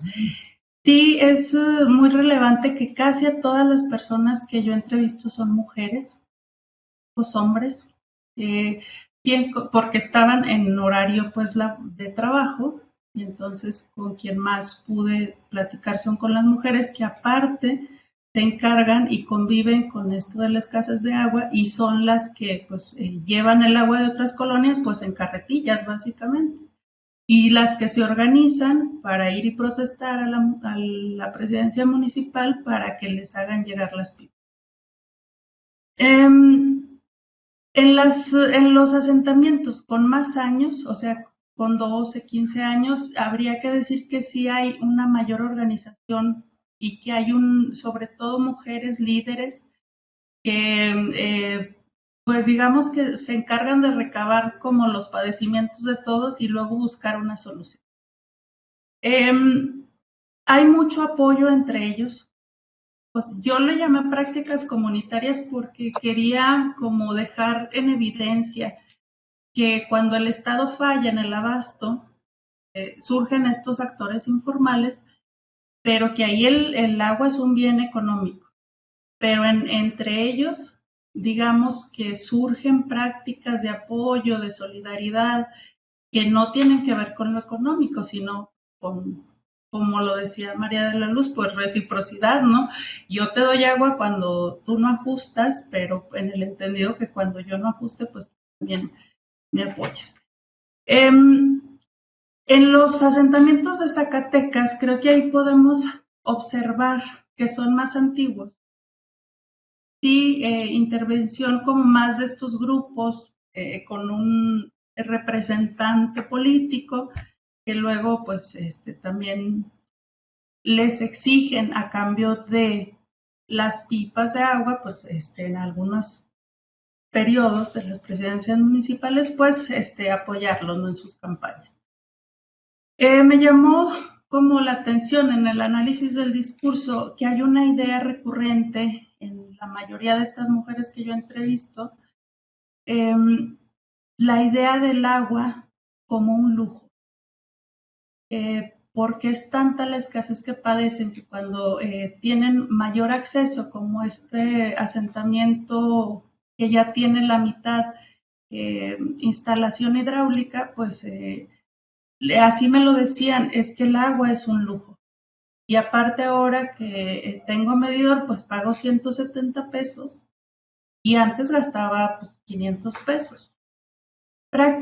Sobre las prácticas no reguladas, por ejemplo, yo ahí les puse una foto en una puerta blanca que decía se vende agua embotellada en garrafones, pues. Pero pues nadie sabe de dónde se llenaron esos garrafones. Ellas y ellos suponen pues, que sí se pueden beber, pero la verdad es que nadie sabe. He visto como varios vehículos vendiendo agua en garrafones, pero nadie tiene la certeza que el agua esté limpia. O sea, nadie regula esto. De hecho, en Zacatecas hay una proliferación de estos negocios para rellenar garrafones, pero la verdad es que nadie sabe quién los está regulando.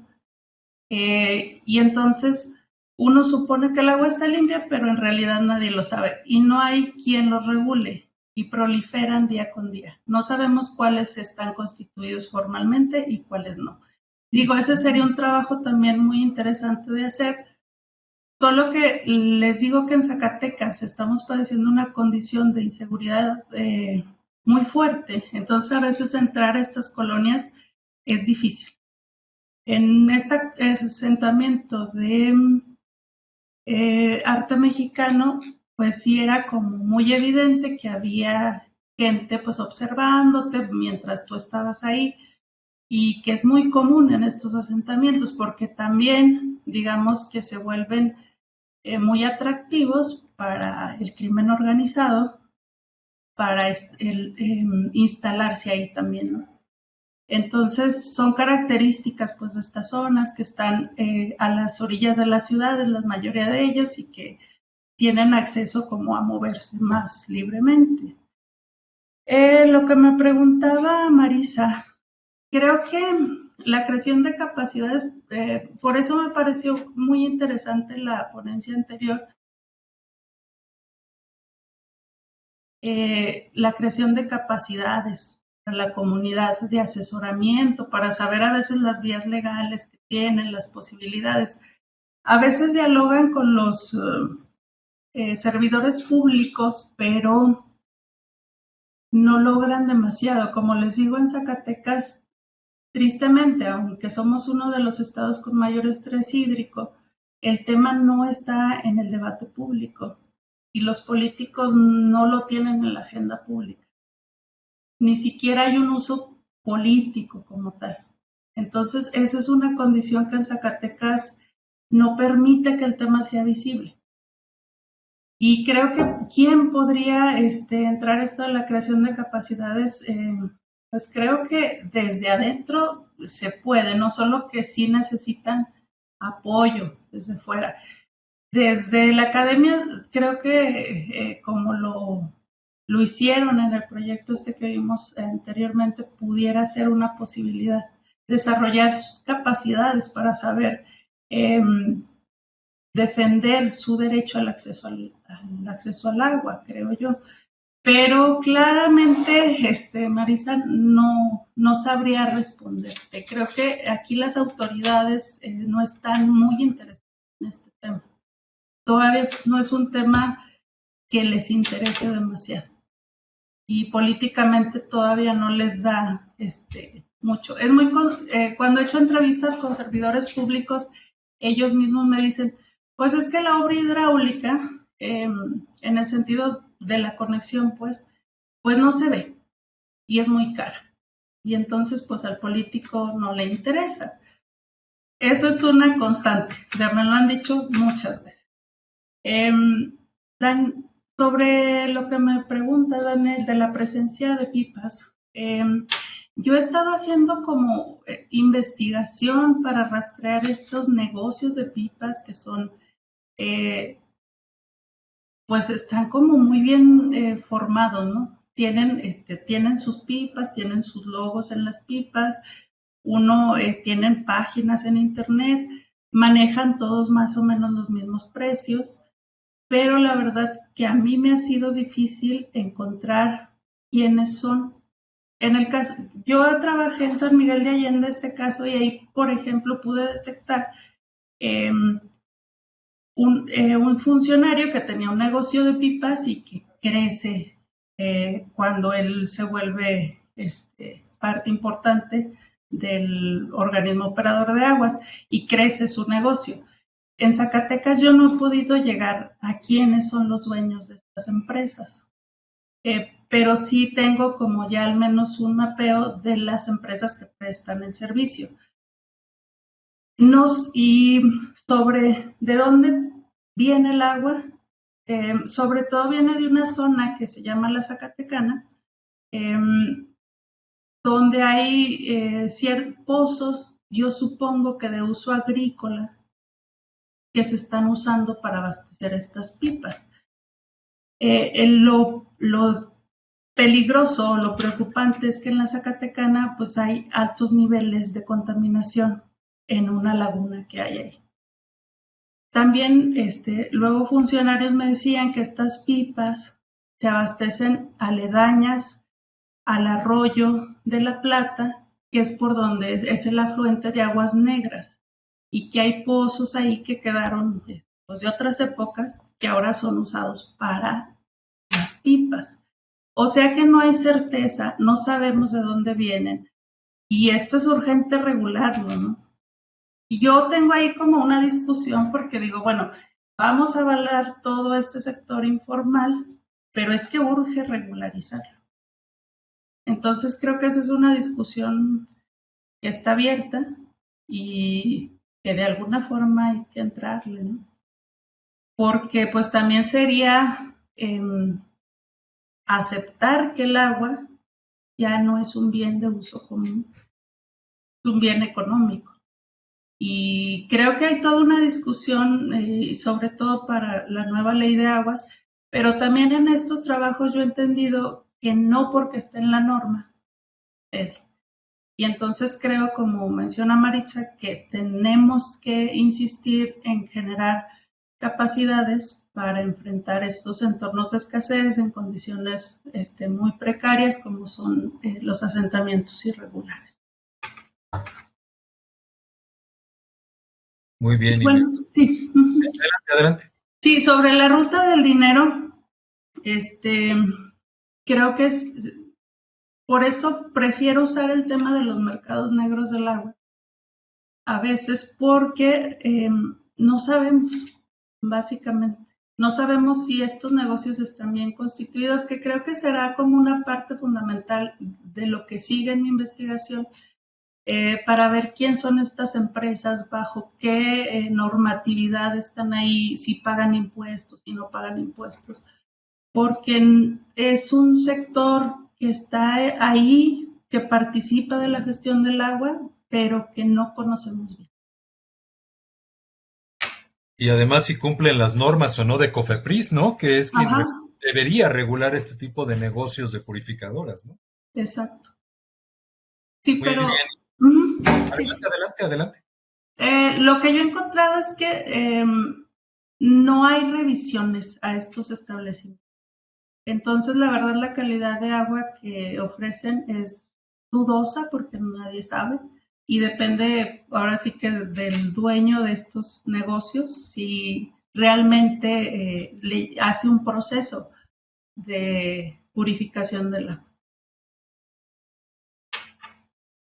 Muy bien, Inve. Pues muy interesante. Muchas gracias por la presentación. Mientras hablabas de los asentamientos irregulares, yo recordé una experiencia que tuve con un colega que está aquí conectado, Eduardo López Ramírez, en el IMTA. Trabajamos juntos en un lugar que se llamaba Cañón de los Laureles, allá en Tijuana, y era un asentamiento irregular en donde lo que observábamos eran muchas de las cosas que mencionaste tú el día de hoy, incluyendo la falta de cohesión social, digamos, ¿no? Y la presencia, sobre todo, del crimen, que era, pues, terrible en esa zona, ¿no? Y además había una diferenciación que no sé si ocurre en estas, o lo has observado tú en estos lugares donde lo has estudiado, y es que la gente que compraba su terreno tenía cierto tipo de arraigo a la tierra y era como digamos, como los privilegiados.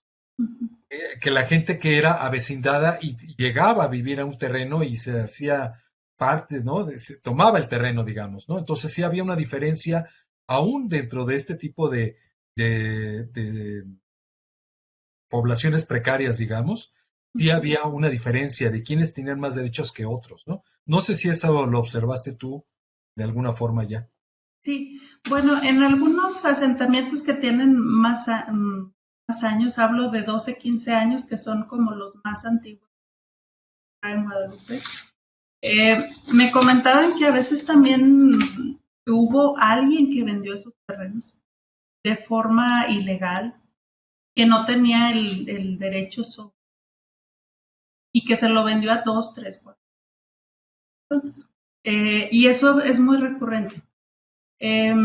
También cuando surgen estos asentamientos, tiene menos años que vieron ustedes la Guadalupana, hay casas de cartón, de madera, o sea, casas de ese tipo, pero también observé que hay dos construcciones eh, con ladrillo, etcétera, como más, no sé cómo llamarla, digamos, con una construcción más formal, si se puede decir, pero no vive nadie ahí y los colonos decían que ellos no sabían de quién eran. Entonces, también puede ser que yo todavía no logre indagar los grupos que a veces están detrás y ahora solo veo que en algunos casos sí hay como grupos que se dedican a instalarse cuando ven un asentamiento irregular, pero lo que yo pude observar pues es más como individualmente gente, muchos jóvenes con niños que vienen de condiciones precarias y que es su única forma de obtener una vivienda. No sé si me fui por otro lado, pero creo que así hay colonos, sobre lo que me preguntabas de los terrenos, sí hay quienes compran el terreno. Y si hay como digamos, un estatus diferente dentro del asentamiento, porque le daría como mayor, eh, no sé si capacidad económica, ¿no? En el sentido de que ellos sí compraron el terreno, pero es que son asentamientos irregulares. Los municipios no lo reconocen como tal. Ahora hay un proceso en Guadalupe con el actual presidente, bueno, el que era el actual presidente municipal, que hoy está prófugo, que hay alguien ahora nuevo de presidente municipal, pero él trató como que de regularizar varios predios y están ya en un proceso. Yo creo que como con alguna intención política de postularse a gobernador más tarde, solo que pues el día de hoy, como les mencionó, está prófugo y entonces pues es peculiar que pasara esto en Guadalupe porque en Zacatecas hay asentamientos más antiguos que no se han regularizado.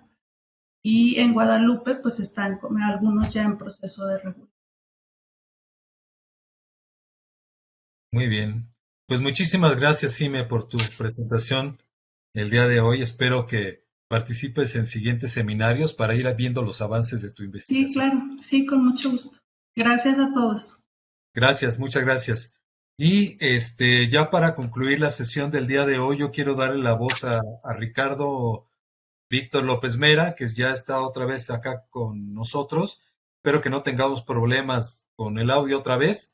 Para responder las preguntas, Ricardo, tienes Sí, hasta minutos para las respuestas. Adelante. ok, voy rápido. Ahora ya estoy desde el celular, entonces no creo que debe haber problema. Con respecto a luz, todos son beneficiarios. Son dos localidades con 40 viviendas.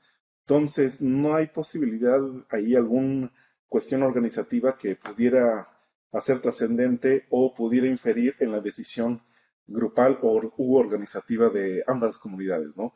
Finalmente, uno de los requisitos y que ellos lo trataron de ese modo es que todas las personas que sean beneficiadas o todas las familias tienen que participar forzosamente en los procesos de capacitación y de trabajos que tengan que ver con el proyecto, ¿no? Otro tema importante es que tienen que ser, para ser beneficiarios, tienen que ser residentes de las dos comunidades, ¿no? Bueno, obviamente cada una en la cual, ¿no? No pueden ser familiares que llegaron, que tienen su casa ahí, que nunca habitaron. Finalmente, esas personas no se tomaron en cuenta por lo mismo, ¿no? Porque si no, finalmente iban a ser elefantes blancos que no iban a funcionar. Entonces, esos fueron algunos de los criterios que las comunidades trabajaron y acordaron en asamblea, ¿no? En los cuales nosotros fuimos testigos, ¿no? En el tema de los sanitarios, hace como 3 semanas tuvimos un primer acercamiento ya más formal con el tema de los sanitarios ecológicos y del funcionamiento de tales. Se plantea la opción tanto de una o dos cámaras en función de que ellos pudieran decidir cuáles eran el mejor funcionamiento para que ellos pudieran utilizarlos, ¿no? En la comunidad decidieron el mirador en el que fueron dos cámaras para los residuos. Entonces se trabajó de esa manera, se diseñó el sanitario de esa manera para que pudieran utilizarlo de la manera adecuada. Para ello también tuvimos la colaboración de un consultor que nos apoyó mucho con el tema de cómo manejar las excretas, qué componentes lleva el sanitario ecológico, cómo está conformado en sus elementos las tazas, ¿no? Que es el aspecto fundamental o el protagonista principal de los sanitarios, ¿no? Entonces, ese es uno de los aspectos relevantes. Hubieron beneficiarios que estuvieron recibiendo toda la vida o que estuvieron permanentemente ahí para ser parte del proyecto, ¿no? Y la participación de todos cuando tuviera que ser actividades colectivas, ya sea en talleres, en prácticas o en el tema de la autoinstalación, también ha sido muy complejo, como se los mencionaba anteriormente, por el tema de que mucha gente sale a trabajar. Entonces, había que hacer acuerdos, reacuerdos, reajustes, para que no se dejaran las obras inconclusas y concluir de alguna manera relativamente pronta, pero con calidad en la hechura de la autoconstrucción, ¿no? Entonces también se tuvo que ver el tema de los materiales, los ajustes, la ubicación. Entonces es todo un trabajo previo al proceso de la instalación y sobre todo algo que tiene que ver un poco con lo que comentabas, Daniel, con el derecho mínimo de los 50 litros. Finalmente, cuando estuvimos en campo, nos empezamos a percatar o darnos cuenta ya, cuando teníamos todo el proceso de la autoinstalación, sobre todo el tema de las cisternas, que tiene que ver mucho también el tema del espacio, la ubicación donde va a quedar y el tema de la altura de los techos. Entonces, había que compaginar todos algunos de estos elementos para poder ver cómo poderla instalar, acordar con el beneficiario dónde iba a estar para la mejor recepción del agua, ¿no? Uno de los aspectos también, lo que comentabas, Daniel, finalmente tiene que ver con el máximo, no sería posible por cuestiones presupuestales. Ese es uno de los grandes temas, ¿no? Y sobre todo acá en estos lugares gubernamentales, ¿no? Finalmente se planeó de esa manera, digamos, Denise es la cabeza de este proyecto. Finalmente, cuando visitaron las localidades, ella decidió cuando se presentó el proyecto ante CONACYT, que ella, estos elementos con la parte técnica de Toño Ramírez en su momento, que ahorita ya no está en el INTA tampoco, decidieron esos componentes o esos requisitos mínimos para calcular el volumen de la cisterna, el tamaño de la cisterna que debe ser para cada familia. Y como te digo, finalmente también tiene que ver también el espacio, la disponibilidad, las alturas de los techos, los terrenos, la ubicación. Fue muy complejo porque al principio nos decían, yo la quiero aquí. Empezamos a ver la dimensión porque han sido cisternas de 20,000, 30,000, 50,000 y la más grande es de 70,000 litros. Entonces, imagínense el monstruo que es construir una cisterna de ese tamaño en terrenos, ¿no? También había que de repente te negociar, al menos en el caso de Micoutla, un espacio donde el papá tuvo que disponer darle espacio a su hija para que tuviera su cisterna, ¿no? Entonces también tuvimos que lidiar con eso, con la geografía del terreno también, porque no era sencillo construir muchos terrenos pedregosos, entonces había que demoler, tirar, todo lo que tiene que ser previo a la instalación, ¿no? Entonces ha sido demasiado complejo, ¿no?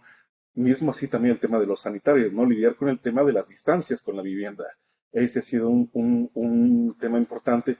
Finalmente lo hemos ido solventando más o menos, ya tenemos la ubicación de todos los sanitarios, dónde van a estar.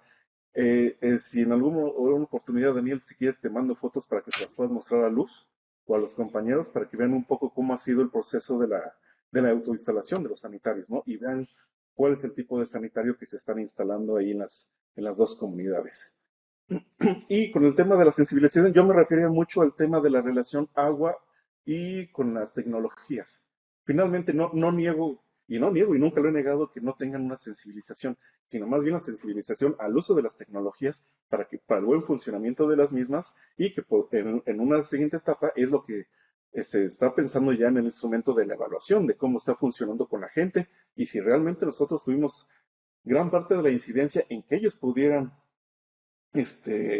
interiorizar de una manera muy adecuada el funcionamiento de las mismas, ¿no? Sabemos que hay escasez, sabemos que tienen las problemáticas, por eso mismo se decidieron las comunidades, pero finalmente yo me refería a ese tipo de sensibilización, que eso estuviera aunado que también el reforzamiento del derecho humano al agua, ¿no? Muchas veces, y lo hemos visto y yo creo que todos los colegas, vamos a la comunidad, platicamos lo que es el derecho humano al agua, vas a la siguiente visita y ya no se acuerdan a qué nos estamos refiriendo, ¿no? Entonces, es ese reforzamiento constante del derecho humano al agua, de los criterios, ¿no? Aunque te digo, es abonar a la sensibilización que ellos tienen para poder, en un momento dado, poder hacer ejercicio de ese derecho, ¿no? Como tal. Pero sí, no, en ningún momento, me refiero a que ellos no tengan sensibilización o temas de cultura del agua, sino más bien también al manejo de las prácticas, ¿no? Tanto del agua como de las aguas grises, del saneamiento, en este caso de los sanitarios ecológicos. A eso me refería un poco con el tema de la sensibilización. Listo. Sensibilización en cuanto a adopción social de tecnologías, entonces, ¿no? Exactamente. Sí, a esta integración, a lo que mencionaba en la presentación, a esta integración de las tecnologías, que es precisamente el tema de la adopción, de cómo conjugar con ellas ya en un espacio físico en donde están interactuando desde todas las generaciones, papá, mamá, hijos, y de cómo lo están haciendo suyo. Muy bien, Ricardo, pues muchas gracias por las respuestas, conciso y en el tiempo. Muy bien, muchas gracias. Pues, colegas, no me queda más que volver a agradecer la presencia de Ricardo Víctor López Mera y de Ime Redín en este seminario, que es el último de este año. El próximo año, pues, sacaremos la convocatoria para organizar las sesiones, correspondientes.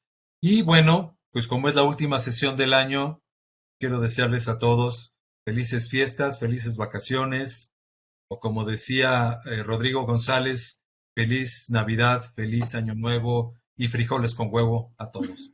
Muchas felicidades y nos veremos el próximo año en este seminario. Igual. Feliz año, Gracias. felicidades Navidad para y Año todos. Gracias a todos.